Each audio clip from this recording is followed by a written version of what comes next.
Bueno, muy bien. Buenas noches. Bienvenidos al cuarto webinar organizado por el Comité de SARFARDIT COVID-19. Soy el doctor Adrián Gasser y voy a ser el moderador del presente webinar. El tema que hoy nos convoca excede a la radiología, pero es un tema muy importante con la organización de los distintos servicios y sobre todo en hospitales polivalentes. Es un honor para mí poder presentar este webinar sobre triage en un hospital universitario, como es el Hospital de Clínicas José de San Martín de Capital Federal. Y sobre todo es un gusto y un placer poder compartir este webinar con unos amigos, como son el doctor Juan Ignacio Engelmeyer, que es médico de la División de Neumonología del Hospital de Clínicas, encargado del consultorio de enfermedades intersticiales, y un gran amigo. Así que es un placer.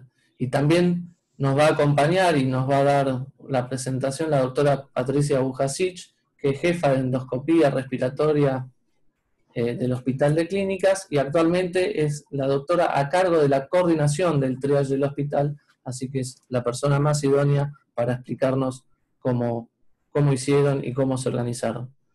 Así que bienvenidos y que puedan disfrutarlo. Si quieren ir volcando preguntas en el sector de preguntas, pueden escribir y al finalizar las presentaciones iremos respondiendo las mismas. Juan, te cedo la palabra. Muchas gracias por participar. Bueno, Adrián, muchísimas gracias por la presentación y quiero agradecerte a vos y por tu intermedio a todo el comité de COVID, que sé que se ha formado en SAR y FARDIT, ambas asociaciones trabajando en conjunto, en la cual tengo muchos amigos en este comité y me pone muy contento que puedan hacer este tipo de actividades y además me pone muy contento que Argentina tenga cada vez más cantidad y calidad de radiólogos interesados y formados en tórax que nos dan una mano permanente a los neumonólogos en la atención en el equipo multidisciplinario para atender a nuestros pacientes. Bueno, yo voy a hacer una charla breve de 10-15 minutos para darle introducción a mi amiga y colega, la doctora Patricia Bujasic, que como bien dijiste vos, ojalá de acá unos meses podamos decir es la coordinadora general del triage de nuestro hospital. Y yo he tenido el gusto de colaborar con ella y tengo el gusto de colaborar con ella en este triage. La verdad, como ustedes saben, estamos viviendo un momento inesperado, completamente impensado. Cuando nosotros estábamos de vacaciones, los que pudimos tomarnos vacaciones en enero, febrero, nunca nos hubiéramos imaginado que nos deparaba este destino a la vuelta de la esquina. Y ninguno de nosotros, la realidad es que estaba preparado para esto. Por ejemplo, nunca imaginé que iba a haber el Central Park lleno de carpas y convertido en un hospital de campaña. Esta postal que hay varias de estas postales que para ver que son impresionantes. Y ni tampoco me imaginé los que tuvimos la suerte el año pasado, el Congreso de Neumonología Europeo de la ERS se hizo en Madrid. Esta es la feria del IFEMA, que es uno de los centros de convenciones más grandes de Europa. Es un lugar realmente monumental de lo grande que es. Bueno, acá estoy con grandes amigos en la foto, y bueno, fíjense que se convirtió también en un hospital de campaña que recientemente, hace un par de semanas, fue cerrado, porque en España ya pasó lo peor de la pandemia. Ni tampoco para los futboleros, como soy yo, me imaginé que iba a haber el estadio de Pacaembu en San Pablo, Brasil, convertido también en un hospital de campaña. Recientemente nuestra amiga la doctora Leticia Caguardo Dorado, neumonóloga brasilera de San Pablo, nos dio una conferencia y nos contaba que ella lo visitó. Así que este es el estadio de Pacaembu en este momento. La verdad, postales impresionantes, de un momento impresionante y triste que nos está tocando vivir y enfrentar como médicos también. Así que bueno, esto se lo vamos a contar a todos nuestros amigos y personas en el futuro que no lo hayan vivido, a la gente joven se lo vamos a contar sobre todo en el futuro. Entonces, brevemente, ¿por qué hacemos un triage?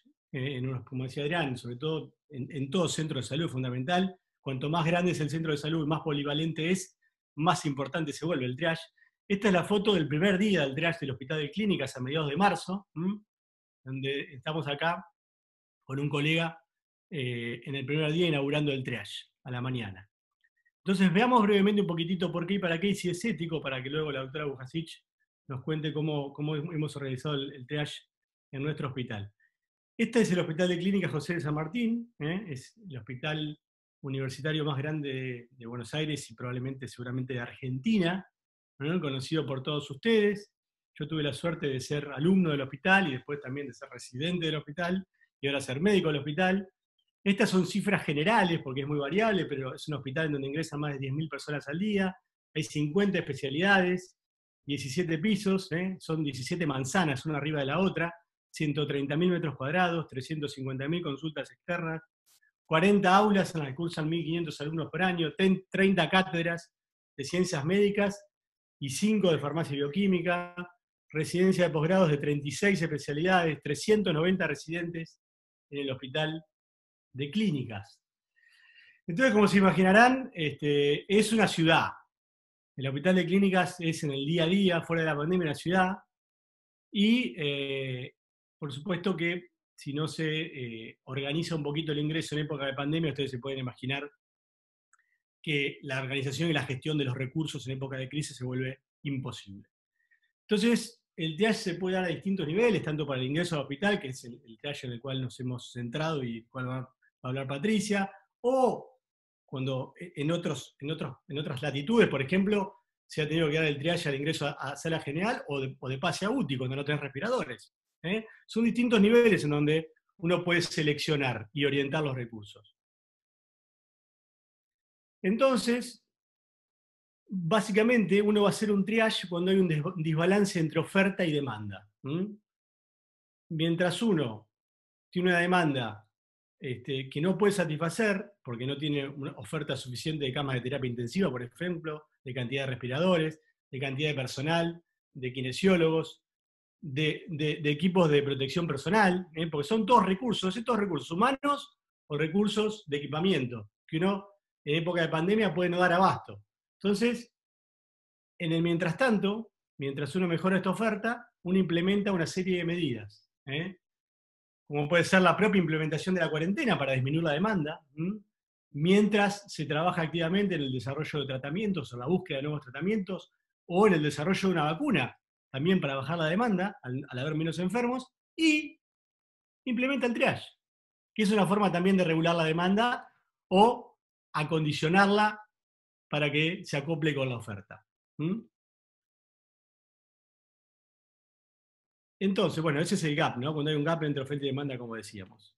Entonces, algo que es fundamental, si hay un desbalance entre oferta y demanda, es que solo sería ético hacer un triage mientras se intenta realizar todos los esfuerzos para poder mejorar la oferta de camas, como se ha hecho en Argentina, que se han ganado una cantidad grande de camas de terapia intensiva, de respiradores, de personal de salud, de equipamiento, etcétera, etcétera, etcétera. Por lo tanto, el triage también, en ese sentido, te permite ganar tiempo. Entonces, sin demorar más, vamos a pasar a la parte importante de nuestra charla, en donde esta persona, que es mi amiga querida, la doctora Patricia Bujasic, que uno había escuchado ya, yo en esa etapa no estaba en el hospital, lo que hizo en la tragedia de Comañón, cómo se arremangó y cómo estuvo al pie del cañón para atender. Ustedes saben que en el hospital de clínica cayeron, ¿no? Entre comillas, trajeron una cantidad enorme de pacientes que llegaron asfixiados en la tragedia de Cromañón.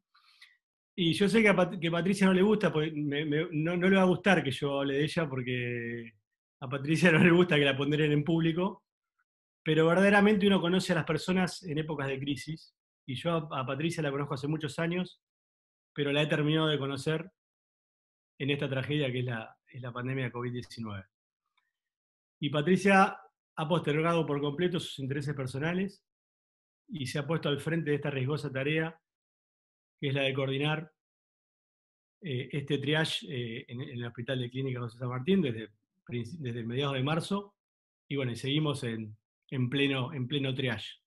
Así que bueno, acá termina mi presentación. La dejo a la doctora Bujosic para que nos cuente la organización del triage en el Hospital de Clínicas. Adelante, Patricia, muchas gracias. Voy a dejar de compartir. Así que puedes compartir, Patricia.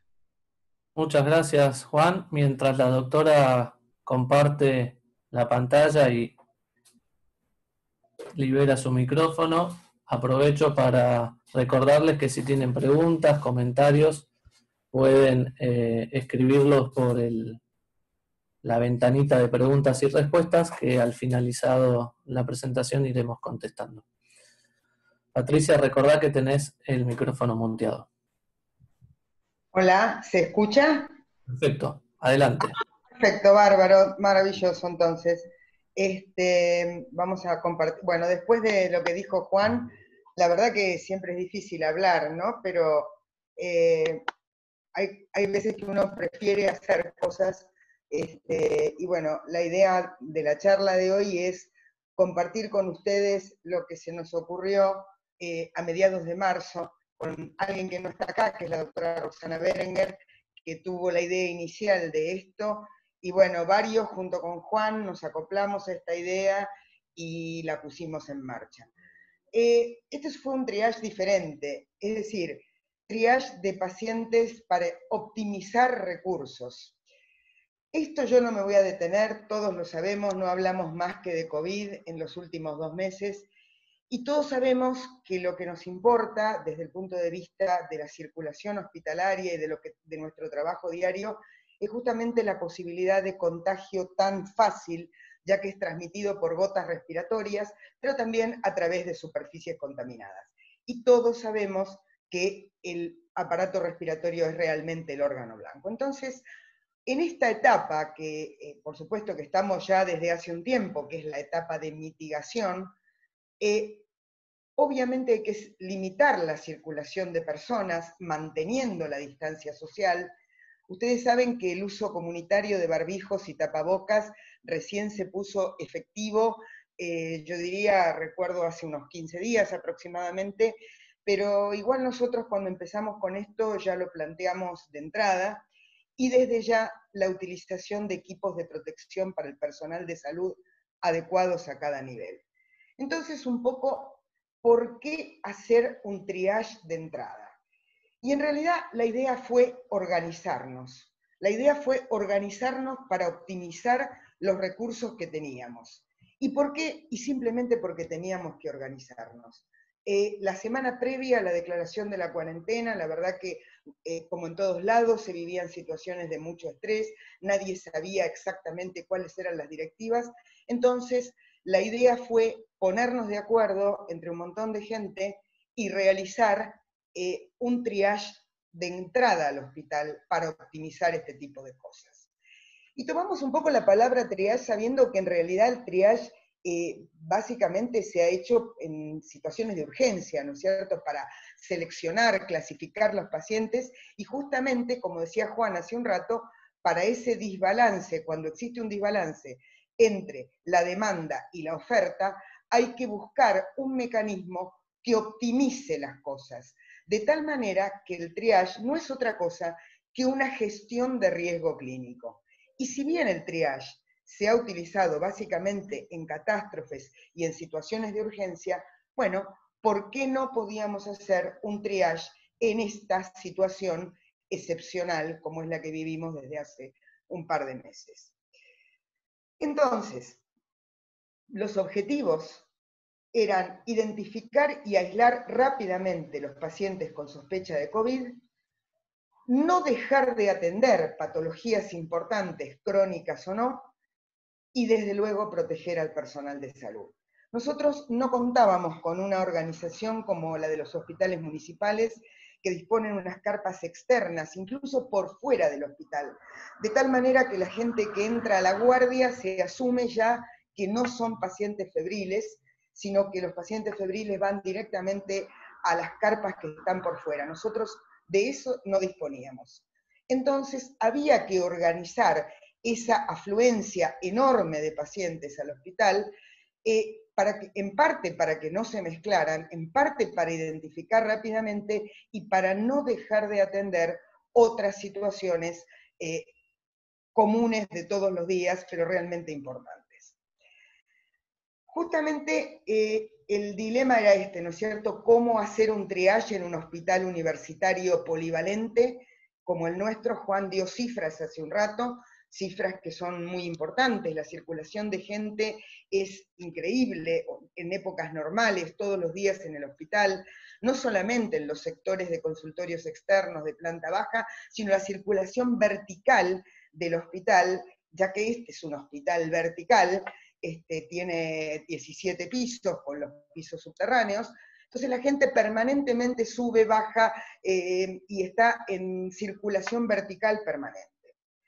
Entonces, uno de los objetivos era limitar la circulación de personas por el hospital, en acuerdo con lo que hay que hacer en una etapa de mitigación, orientar a los pacientes que acceden al servicio de guardia para utilizarlo de manera adecuada, es decir, para que no se mezclen pacientes en una y en otra circunstancia, y optimizar recursos humanos y materiales disponibles para no desatender las demandas impostergables de las especialidades a través de la demanda espontánea en todas las especialidades. Y desde luego, cuidar al personal de la salud, que somos el recurso finito. Es decir, sabemos que tenemos que cuidarnos porque si no, no vamos a poder cuidar a nadie.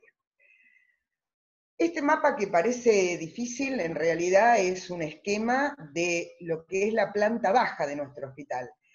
Y la verdad que la cosa fue bastante sencilla. Había que hacer un sector rojo y había que hacer un sector verde. El sector verde era aquel paciente que tenía que circular, que no implicaba una situación sospechosa de COVID para acceder de la manera más fácil a los distintos lugares. Y un sector rojo, incluyendo las áreas que tiene, las áreas cercanas a la guardia, donde se hacen estudios más urgentes, todo del sector verde. Y tratamos de optimizar así nuestro hospital, que obviamente eso con nuestra estructura en otros lugares se puede hacer de otra manera. De modo que el sector rojo iba a ser el sector de guardia y de pacientes sospechosos, y el sector verde, el sector de la demanda espontánea, donde debían ser atendidos aquellos pacientes que no están en la emergencia COVID. Entonces, el hospital tiene dos entradas, esta es la entrada de Paraguay, la entrada cercana a la guardia, y esta es la entrada de Córdoba, de tal manera que una señalización rápida en verde y rojo va a mostrar dónde se tienen que dirigir ya mismo los pacientes. Por otra parte, debíamos contar con equipos de protección personal. Sabemos que muchos administrativos con una adecuada barrera física y más de 1,5 metros de distancia, estrictamente no requieren equipo de protección personal. Sin embargo, nosotros en el triage, y dado lo que yo ahora les voy a mostrar, muchas veces teníamos que salir de atrás de esa barrera física, como ser una mampara o lo que fuere, y en ese caso debíamos utilizar máscara o anteojos y utilizar barbijo, porque justamente a veces nos tenemos que acercar más a los pacientes, porque simplemente atrás de las barreras más convencionales no se escuchaba. Entonces, esto era una cosa que había que tener y había que hacer. La otra idea original, y criticada por muchos, es por qué un triage hecho por médicos. En otras situaciones o en otras circunstancias se decía que un triage de este tipo podría ser hecho por administrativos. Sin embargo, el hecho de contar con personal médico en el triage va a ofrecer de entrada una orientación mucho mejor para orientar al paciente, para dirigirlo adecuadamente y además para rechazarlo en el caso de que el paciente no deba entrar al hospital porque está consultando por una patología o por una situación sumamente banal. Esta fue la primera etapa del triage. Fíjense que ahí todavía el primer día no contábamos con máscaras, al segundo día ya sí, tenemos la foto acá de un neumonólogo de nuestro servicio, aunque no lo crean, es el doctor Nogueira atrás de esa máscara, y entonces realmente podíamos acercarnos adecuadamente a los pacientes. Entonces, simplemente, la situación era, ¿por qué consulta a esa persona? Si esa persona tiene que ser dirigida a guardia o a demanda espontánea. Y a todo el mundo se le tomaba la temperatura ante la sospecha de COVID. Y desde ya el paciente COVID era rápidamente identificado. Acá vemos a algunos de los médicos resolviendo alguna consulta directamente. Algunas consultas se han podido resolver en el triage. Gente que traía un análisis, gente que no, había sacado un turno hacía 3 meses, etcétera, etcétera. Bueno, esas situaciones se resolvían en el triage y el paciente no entraba al hospital. Recetas, etcétera. Pero esa es la importancia, entre otras cosas, de hacerlo por médicos de distintas especialidades. Fíjense, acá entrando ya al sector de Córdoba, por la entrada a Córdoba, y lo que sería la línea en el piso que marca la entrada a la guardia por el sector rojo. Entonces, en el sector rojo íbamos a tener 2 posibilidades, COVID y no COVID, y a su vez, en el sitio de espera para ser atendidos en la guardia, también 2 áreas diferentes, donde estaban los pacientes sospechosos de aquellos que tenían otra patología urgente no sospechosa de COVID. Cuando lo identificábamos en el triage, básicamente un lavado de manos con alcohol, le proveíamos un barbijo quirúrgico y era conducido rápidamente a un área especial separado de los otros pacientes que esperaban en guardia y era conducido directamente a una ventanilla especial dentro de la guardia donde ya mismo se tomaban los datos de documentación, etcétera, etcétera. En cambio, el sector verde era el sector que debíamos preservar para poder optimizar el resto de la demanda del hospital. Simple, una línea verde, consultorios de demanda espontánea readecuados. En ese pasillo que ustedes ven, ahí ven a la gente esperando con distancia. Esta fue la primera semana del COVID. Fíjense que muchos de los pacientes no tenían barbijo. Estamos hablando de la semana del 20 de marzo, 25 de marzo, los primeros días de abril, en los que no era necesario para el público utilizar barbijo, sí en cambio para el personal del hospital. Cada uno de esos números que ustedes ven acá en este sector, había una especialidad que estaba atendiendo de manera simultánea, y los pacientes simplemente separados con distancia adecuada. La demanda espontánea, otro día con más concurrencia, diría yo, tratando siempre ya en este momento, ya esto fue una foto de hace unos 10 días, ya todo el mundo con barbijo y todo el mundo tratando de respetar el distanciamiento social también en la cola de la demanda espontánea. No mucho más, la demanda en los primeros días del triage comenzó a atender en promedio alrededor de 140, 150 consultas por día de demanda espontánea no COVID. Y un promedio entre 70 y 75 pacientes no ingresaron al hospital, porque en realidad no debían ingresar al hospital, porque en realidad la situación que planteaban era resuelta en la demanda espontánea, ya sea porque simplemente necesitaban la continuidad de una receta, ya sea porque venían por turnos diferidos, ya sea porque se trataba de otro tipo de situaciones. Por ejemplo, hubo una época en que no contamos con vacuna antigripal en el hospital, entonces de pronto la gente venía y en otro momento hubiera dado 30 vueltas en el hospital buscando vacunas o buscando excepciones a lo que necesitaba. Ese tipo de situaciones nosotros las resolvíamos en la puerta.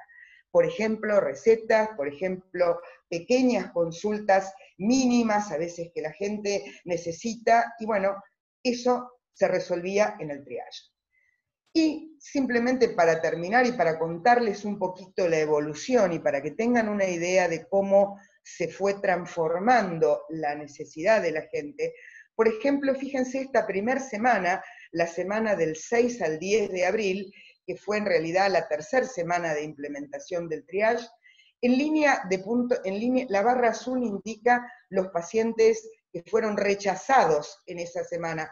Cuenten que hay algunas semanas que tuvieron varios días feriados por esa época, por eso que por ahí los números no fueron tan importantes, y los pacientes que fueron atendidos en demanda espontánea, alrededor de 300 y pico en la semana, y fíjense cómo en la última columna, no la semana pasada, sino la anterior, se fue aumentando de manera muy considerable, superando o llegando a las 1.100 consultas diarias, semanales, en demanda espontánea. Piensen ustedes que esto estrictamente, en realidad no tiene nada que ver con la cantidad de consultas que se hacen en épocas normales, pero realmente atender arriba de 200 pacientes por día en la demanda espontánea realmente es un número importante, y son situaciones que lo que antes no era demanda espontánea, en este momento se ha transformado en verdadera demanda espontánea. Es decir, gente que tiene que concurrir y realmente tiene que cambiar una conducta terapéutica en alguna especialidad o no. Yo la verdad que no tengo mucho más que decir, y lo que más me gustaría es escuchar, no sé si existe algún tipo de preguntas del auditorio, porque realmente para nosotros fue muy importante tener un triage realizado por médicos, justamente porque cuando la gente no va a ser atendida, realmente tiene que haber un motivo claro para no ser atendida, y se le tiene que resolver el problema. Entonces, muchas consultas fueron realmente resueltas en el triage de entrada, y realmente los recursos fueron dirigidos a la demanda real. Desde ya, nuestra prioridad, y creo que la prioridad de todo el mundo en este momento, han sido los pacientes oncológicos, fundamentalmente las pacientes embarazadas y nuestros pacientes pediátricos. La verdad que no mucho más. A nosotros creo que nos ha resultado útil, y no sé, me gustaría escuchar preguntas si existen. Muchas gracias, Patricia y Juan, por la presentación. La verdad que es muy ilustrativa, y sobre todo con las fotos uno le ayuda mucho a hacerse la idea de cómo es el camino que recorre un paciente según la necesidad. Está abierto el espacio para preguntas. Mientras van cayendo, yo ya tengo unas preguntas que fueron mandando. Están preguntando si hicieron algunas mejoras en el hospital de clínicas durante este periodo en cuanto a lo edilicio para poder recibir más pacientes COVID, internación o esas cosas. Bueno, hubo algunas cosas que sí se hicieron y otras que se están poniendo en marcha, o mejor dicho, se están terminando de habilitar en estos días. Por ejemplo, una serie de consultorios externos nuevos cerca de La Guardia, que son utilizados en parte para hisopar a los pacientes que son donantes de plasma. Ustedes saben que el plasma de convaleciente es algo que se está empezando a usar. Nuestro hospital también participa de este tipo de iniciativa. Los pacientes que son hisopados en realidad van a un sector especial de La Guardia. La semana que viene se habilita un sector de no febriles, es decir, un sector diferente del de guardia para atender otro tipo de urgencias de guardia. Y en realidad, con respecto a las salas estrictamente, se fueron acondicionando salas existentes. Se fueron acondicionando. Yo te diría que hay una sala nueva hecha en el piso octavo, y La Guardia tiene un sector no inaugurado en planta baja, aún no inaugurado, pero casi listo para ser inaugurado. Si ustedes me preguntan si para el triage estrictamente hubo más infraestructura, yo diría que no, salvo el mobiliario que ustedes vieron, la posibilidad de contar, por supuesto, con termómetro para tomar la temperatura a distancia. Contamos en las últimas semanas con un oxímetro de pulso también en cada estación de entrada al hospital, cosa de identificar todavía mejor al paciente de riesgo. y el resto fueron pequeñas mejoras, diría yo, pequeños reacondicionamientos más que mejoras edilicias. Perfecto, gracias. Adrián, perdón, ¿querés Sí, que dejemos de compartir así se ve sí, la pantalla completa, ¿no? Patricia, perfecto. si podés, por favor, ¿Qué dejar de querés compartir. compartir? Dejar No, de dejar de compartir arriba. compartir. Arriba. Ah, perfecto. Ahí está. Ahí está. Otra de las preguntas que surgió es si un enfermero estaría capacitado para hacer triage. Una Mira, muy buena. yo creo que es una... a ver, no sé si querés contestar vos, Juan, o... No, Patricia, por favor, contesta vos. Mira, yo creo que es una muy buena pregunta. Yo creo que un enfermero también podría estar capacitado para hacer triage. Sin embargo, cuando la persona que va a ingresar al hospital y que uno le dice, no, mire, lo que usted tiene, en realidad no tiene sentido que usted consulte, no es lo mismo que uno se presente, encantada, mire, yo soy la doctora Bujasic o yo soy el doctor fulano de tal, yo me ocupo de tal cosa, ¿qué le pasa? Venga, charlemos 5 minutos y probablemente en esos 5 minutos la consulta se resolvió o se redirigió. No sé si un enfermero puede exactamente, por lo menos tener el mismo peso para decirle a una persona, no, mire, esto no es para que usted consulte hoy y ahora. Esto es algo que usted puede hacer una consulta por telemedicina, una consulta virtual, quédese tranquilo, no le va a pasar nada en las próximas 48 horas por este tema que usted consulta, entonces redirijamos a la telemedicina o a la consulta virtual, que eso es algo que lo hemos empezado a implementar en esta última semana. También en el triage contamos con los mails de los servicios, cosa de que toda receta que pueda ser hecha, o mejor dicho, que pueda ser solicitada por mail y que pueda ser entregada en el triage, créanme, también son alrededor de 50 pacientes menos que entran al hospital por día. De modo que, bueno, contesté a la pregunta y un poco me fui más allá, porque la implementación de la telemedicina también va a empezar a funcionar desde el triage, o está empezando a funcionar desde el triage. Bárbaro, muy bien. ¿Y el triage funciona a las 24 horas?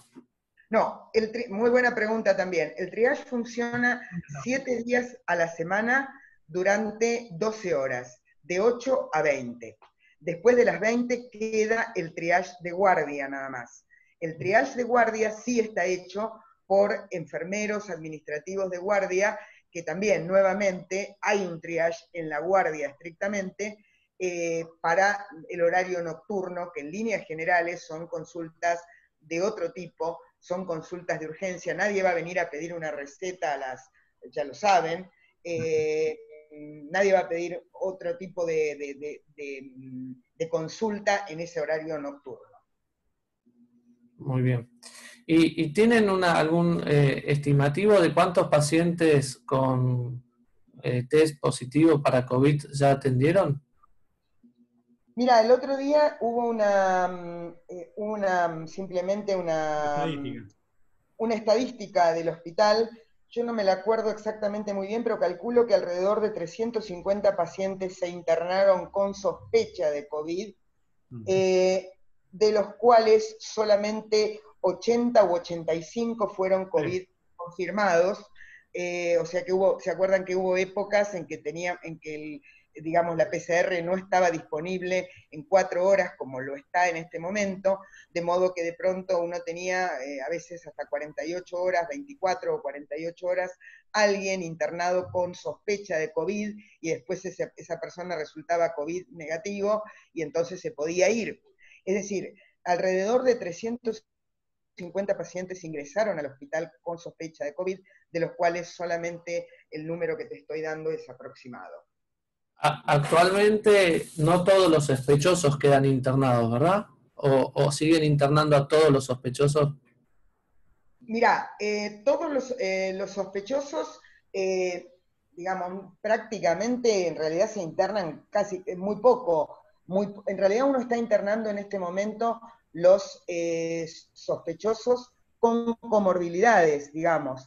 hemos sido instruidos para que, a través del gobierno de la ciudad, para mandar, por ejemplo, los casos asintomáticos o los contactos, por ejemplo, asintomáticos, o casos muy leves, simplemente con un síntoma, a las carpas de los hospitales municipales, porque bueno, aparentemente la conexión es bastante más rápida. De todas maneras, si se trata, aunque sea una cuestión leve o una sospecha leve, si el paciente es un paciente con comorbilidad, entra en categoría de moderado y se interna y se espera el resultado, y se interna esperando el resultado. Pero hoy por hoy la cosa es mucho más dinámica, porque con 4 horas prácticamente ya tenés la confirmación o la no confirmación. Perfecto. ¿Tuvieron casos de contagios con personal de salud? ¿Tuvieron que lidiar con ese problema?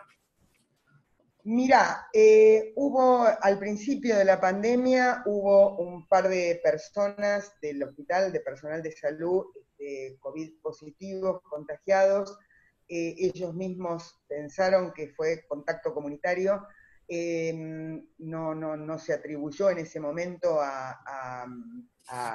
digamos, a exposición dentro del hospital. Entonces, estamos hablando muy, muy al principio de la pandemia, muy al principio. Situaciones de sospechosos, hubo varios, por suerte, digamos, gente que tuvo contacto no protegido, por suerte, hasta donde yo sé, hasta el momento han sido todos negativos. Bien. Tenemos un par para confirmar mañana o pasado, pero son contactos con personal de salud, y bueno, el personal de salud con un síntoma debe ser hisopado a las 72 horas, eso lo sabemos claramente, y que yo sepa, ningún positivo confirmado. Algo eso al principio, ¿no? Sí. Otra de las preguntas que surgieron es sobre la organización del servicio de diagnóstico por imágenes. No sé si ustedes tienen idea, pero no obstante, más adelante no se va a escucha, haber... Adrián. No se escucha. Sí, yo lo escucho. ¿Sí? No, tampoco, no se escucha. ¿Vos me escuchás, Patricia? No, Yo te escucho. no se escucha. Ahí está. Decía que una de las preguntas que surgió era sobre cómo se organizó el servicio de diagnóstico por imágenes del hospital. No sé si ustedes tienen idea, pero no obstante, en un webinar más adelante va a haber un webinar sobre gestión y toda la parte de gestión de servicios de Alguna cosa, no sé, Patricia, vos si. Yo puedo contar lo que me ha contado el doctor Federico Felder, que trabaja en el equipo nuestro. Bueno, ellos también acondicionaron el servicio. Voy a hablar lo poco que sé, ¿no? Bueno, no quiero describir el funcionamiento de un servicio que no conozco. Pero lo que me contó Federico es que ellos acondicionaron el servicio para hacer los estudios, digamos, no está funcionando a full, ni con estudios programados, ni con el tomógrafo 24x24 como el hospital, que trabaja muchísimo, que hace una cantidad de estudios por imágenes infernal. Y lo que han implementado, que es algo que va a quedar y que nos va a servir mucho, es el sistema de informes por telemedicina. Entonces, ellos tienen todos, Federico, como es radiólogo torácico, fue el primer fellow de radiología torácica de la UBA, y está en el equipo nuestro con neumonología y con enfermedades intersticiales también, con lo cual yo tengo mucho contacto con él y él nos cuenta. Ellos están articulados con la guardia y con la internación. Entonces, toda radiografía de tórax que se realiza a todo paciente sospechoso, se la mandan a Federico, y Federico la mira y da una devolución inmediata por teleradiología. Pero bueno, sería bueno que después lo puedan contar ellos, ¿no? Yo lo que puedo agregar desde el punto de vista organizativo, la parte de rayos quedó dentro del sector rojo. ¿Me escuchás? ¿Me escuchan? Sí, perfecto. Quedó dentro del sector rojo. ¿Por qué? Porque yo diría que la gran mayoría de los estudios que se están haciendo son pacientes COVID sospechosos o pacientes de guardia. Entonces, la parte de diagnóstico por imágenes quedó dentro del sector rojo, porque es un área donde directamente el camillero debidamente equipado y lo que sea, lo lleva a rayos.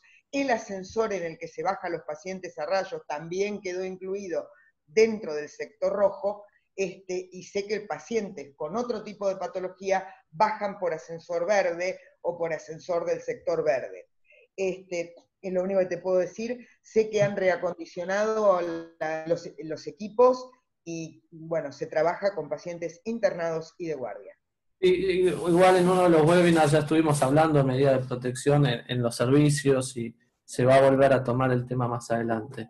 En su hospital, una de las preguntas que hacen es si aparte del triage tuvieron algún triage especial para las embarazadas o manejaban el mismo que el de demanda espontánea. No, lo mismo, exactamente lo mismo. Toda embarazada también se le toma la temperatura de ingreso.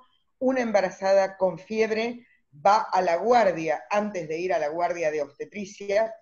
De hecho, bueno, hubo algún pequeño problema con alguien que ingresó, por supuesto, sin fiebre y que mintió 3 días seguidos, y después se comprobó que era COVID positivo, pero bueno, hay que entender que el miedo de la gente a veces hace este tipo de cosas, pero no fue porque no fuera evaluada en el triage, digamos, pero una embarazada con fiebre va a la guardia de febriles. Claro. Un chico con fiebre va a ser evaluado en la guardia con sospecha de COVID, digamos. Por supuesto va a ser evaluado por el pediatra de guardia, pero bueno, va a la guardia. Una buena pregunta, es interesante, que hace Daniel Zapata, es si cuando toman la temperatura y registran eso en algún papel o identifican al paciente de alguna forma para que pueda ser identificado cuando circula. No, todo paciente que circula es porque no tenía fiebre. Si el paciente tenía fiebre, inmediatamente se lo bloquea, es decir, se le coloca un barbijo quirúrgico, se lo acompaña a la guardia. El paciente febril no circula. Si alguien está circulando por el hospital es porque no tenía fiebre en el control de entrada. Perfecto. Bueno, gracias. El personal entra por otro sector. El personal, bueno, no siempre nuestros colegas cumplen todos los días lo mismo, pero entra por otro sector y también se le toma la temperatura al personal que ingresa. Bueno, bárbaro. Después hay algunas preguntas sobre sintomatología en pediátricos que creo que exceden nuestros conocimientos. Pacientes febriles con diarrea, por ejemplo, pero bueno, eso me parece que tenemos que averiguarlo. Y en su hospital, los pacientes oncológicos bajo tratamiento quimioterápico continuaron con sus tratamientos. Absolutamente, absolutamente, eso fue prioridad. De hecho, se destinó un ascensor para los pacientes oncológicos. En nuestro hospital hay 3 lugares donde se pueden hacer tratamientos quimioterápicos, en el 8º piso, en el 5º y en el 3º, según distintos servicios. Por ejemplo, los oncohematológicos van al 3er piso, y prácticamente se habilitó un ascensor para ellos, para que no se mezclen ni siquiera con la gente de la calle. Fueron nuestra prioridad. Bien, bien, bárbaro. Y creo que con esta va a ser la última. Federico pregunta sobre el uso de las imágenes, si usaron imágenes o tienen algún protocolo especial, siguen el que recomienda el Ministerio de Salud, si tienen algún procedimiento o protocolo especial interno, y si usaban más tomografía, rayos, o si llegaron a utilizar ecografía. Mira, el protocolo que se utiliza es el protocolo del hospital estrictamente, pero está en concordancia con las directivas del Ministerio de Salud. Claro. Sí, en realidad esto ya un poco excede a lo que sería el triage, porque eso ya entra dentro de los pacientes que pasaron a guardia y que se internaron, digamos. Se evalúan posteriormente. Exacto. Bien, bien. Bueno. Por lo general se utiliza placa de tórax y con eso, como dice Patricia, nos excede a nosotros, pero uno ha tenido acceso. Y se hace un screening con el reiki de tórax primero, para los sintomáticos, con sospecha de infección respiratoria, ¿no? Perdonen que los pincho, pero sé que saben, entonces les tengo confianza. Con vos hemos charlado mucho ese tema. Lo hemos tocado mucho, de hecho tenemos Zoom permanente con la gente que está en sala. En general, el primero es radiografía de tórax y después, de acuerdo a las necesidades, tomografía. Hemos hecho pocas broncoscopías en pacientes COVID positivos confirmados. Ustedes saben que la indicación es muy puntual, ya que el diagnóstico se hace por hisopado, pero bueno, situaciones ante la no mejoría, en la tercera semana, etcétera, etcétera. Hemos hecho un par de pacientes COVID positivos y los demás, todos en realidad COVID negativo, pero en medio de esta pandemia, todo el equipamiento que se usó y la manera de hacer broncoscopía en este caso fue en quirófano y con los equipos de protección personal de tipo 3, en este caso el PPE3. O sea, con todo. Bueno, hemos respondido todas las preguntas, limpié la pantalla. Para mí es un placer haberlos tenido como anfitrión, más amigos y sobre todo colegas con los que trabajo todos los días, y es un placer, la verdad. Muchísimas gracias por donarnos su tiempo valioso en estos tiempos y bueno, esperemos que esta pandemia pase rápido y podamos desarmar el triage lo antes posible. Es nuestra idea desarmar el triage lo antes posible, pero como ustedes se dieron cuenta, realmente la demanda de otras cosas está creciendo, no digamos exponencialmente, porque no me gusta esa palabra, la verdad que quiero tratar de evitarla, pero realmente la demanda espontánea está creciendo, y está creciendo mucho, porque realmente se necesita, y se necesita pensar en otras cosas. Esa gráfica que mostraste, Patricia, yo no la había visto, me llamó la atención cómo ha aumentado en las últimas semanas la atención por demanda espontánea, que uno lo ve en el triage, ¿no? La verdad que lo ve. Pero los pacientes necesitan atención. Claro. Y digamos, dentro de la organización que tienen ahora, esta va por mi cuenta, las últimas. Dentro de la organización que tienen ahora, ¿ven que todavía tienen capacidad para aumentar la atención de demanda espontánea para poder mantener las distancias sociales en las salas de espera, las colas, que no se le sume mucha gente? Porque a veces la limitación no es el lugar, no el profesional. Bueno, justamente, mira, me sacaste la palabra de la boca porque justamente tal fue el aumento de la demanda espontánea, que ya es necesaria, o sea, cosas que no eran con necesidad de demanda espontánea hace 2 meses, lo son hoy. Bueno, justamente se habilitó un sector más y de hecho se redistribuyeron las especialidades en 2 sectores más, no solamente en ese sector que yo les mencioné, sino en el de clínica médica y prontamente un tercer peine, porque realmente se está incrementando muchísimo la demanda de las especialidades. Piensen simplemente en nuestra demanda de neumo, nada más. Eso, bueno, saber que tienen capacidad de seguir sumando también. Es la idea. Bueno, nuevamente muchísimas gracias. Acá la están felicitando por el chat, por la organización que hicieron para atender mejor a los pacientes. Nuevamente, en nombre del Comité de Sarfardit COVID-19, les estoy eternamente agradecido. Y bueno, si desde el comité podemos ayudarles en algún momento, no tienen más que contactarnos. Gracias. Bueno, muchas gracias. Un gusto haber estado, Adrián, y a todos los Lo mismo digo, hasta luego. Gracias. Chao y gracias. Antes, hasta luego. A disposición, hay Daniel Forlino también.